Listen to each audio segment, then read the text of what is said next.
I guess just your initial impressions of everybody coming back in shape, ready to go? Yeah, a lot of excitement, a lot of energy. The guys, you could tell that they wanted to be on the practice field, flying around. Still, just there is a different level of intensity when you go from training in the summer with the strength coaches to getting the entire coaching staff. But I thought they responded well to the increase in intensity. Still got to, clean up some of the little details. But I told them, I said, as long as we got the want to and the passion, we got 25 practices to get all of the little things cleaned up. And I saw that energy, that intensity, and that desire to be on the practice field. So it was a fun day. It felt like you guys were kind of preaching a sense of urgency, making them go from drill to drill, kind of installing it. What was their response? They responded. You could tell that they felt it at times, but they responded, and that's what you want to see.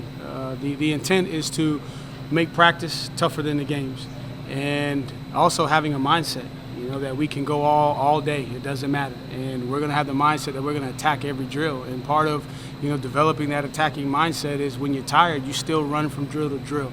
Right? You practice with tempo. I told the guys that from the first whistle to the last whistle, it was an hour and 51 minutes. So we're not going to be, on the practice field extremely long.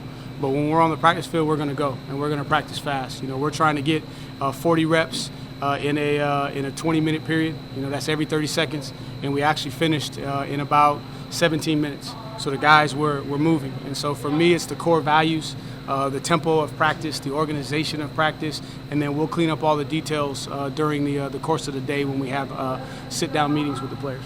You got growth from last year. That's the kind of growth you're looking for. Oh, definitely. And I think a lot of it is the growth that's already taken place just from a program standpoint. Everybody understanding the structure of practice. Still got some things that we can get better as coaches from an organizational standpoint, a communication standpoint. But I think that's the growth that you see. And now what you have a chance to do is coach the details, coach the core values, those things as opposed to just the big picture program, practice structure type things.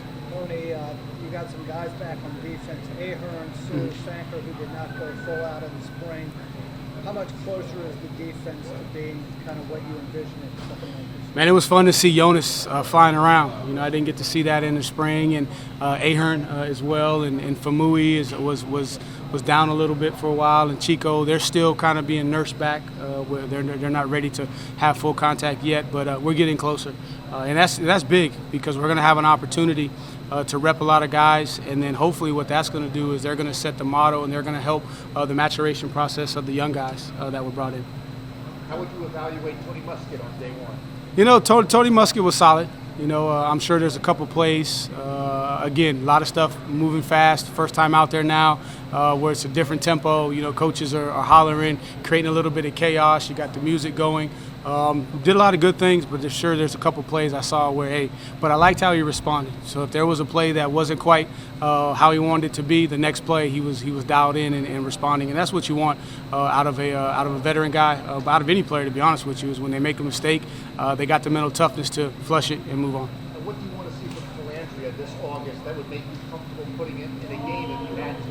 Yeah, I think what you saw in the spring game is what we know about him, man. He's a gamer. He loves when the lights are on. What I need to see him do is to be able to stay under control, right, and not try to do too much. I think he's used to making the big play, whereas now the big play is going to come. Don't force the big play. It's almost like a home run hitter. Most home run hitters, they hit home runs or they strike out, right? I want him to be like a contact average guy, and then those guys can hit home runs too when they need to. So don't force the big play. Right, just command the system, control the system, play within the system. That right there is how you earn the trust of the coaches, because we're going to be explosive. We want to be explosive, but you also got to be very efficient too. When you look at it, the breakdown, when you start talking about your statistical analysis, you want to be 55% or better efficiency on every play, right? And then when you start charting the number of big plays, a great game is when you have 10 explosives. But there's probably going to be 70 to 80 plays. So that means that there's 60, 70 routine plays that you have to make that determine a game. And then when the game is actually decided, it's going to be who made the consistent amount of plays throughout the course of the game to put themselves in a position to win. So really just be able to command the system and just show everybody that, hey, he can go out there and he can do whatever we need him to do, or whatever the game requires. Let's Take two more questions and then get to the players. okay. What's the plan for developing the offensive line? Do you have to do anything to accelerate their growth since you got so many new pieces, or Right. do you have to just take it slow and steady? You know, slow and steady. But I think with Uganda being here in the summer, really helped. Bowley is a year older. Now you add Jimmy to the equation. That's a veteran guy. Brian's played a ton of football, so they're going to be able to plug in. And also too, I think the amount of depth that we have allows for more reps. You know, and then the guys can get better through reps. So really, just take it slow and steady. But I think the spring was big for all of those guys being with Coach F, because now they understand, they have a better feel for him, right? And we can get down, and I'm excited. The thing I'm most excited about is we're going to have a real fall camp, right? Last year was a little bit difficult. First year, we got summer school going all the way until August 14th. Class starts on the 22nd. You got meetings at 7:30 in the morning. The players are in class all day. You practice at 6 at night. Now, man, we're in here at 8 o'clock eating breakfast together. We meet from 8:30 to 11:30. We take a couple-hour break. Then we're back in here in meetings. So we get a lot more time to really hone in on the details because we have them, you know, captive, as opposed to last year where we were kind of sharing them with the academic, their academic requirements. Will you use the fact that you guys were picked last week for the team throughout camp, or is that something you don't even have to bring up? Obviously, it got put out, so I got to address it with the team. But to be honest, I mean, where did we expect everybody to pick us based off of what we did on film last year and how the season ended? You know, so I'm not thinking about that, not worrying about that. And truth be told, we can't be externally motivated, right? So if our only motivation is where somebody picked us in the poll, then you know what?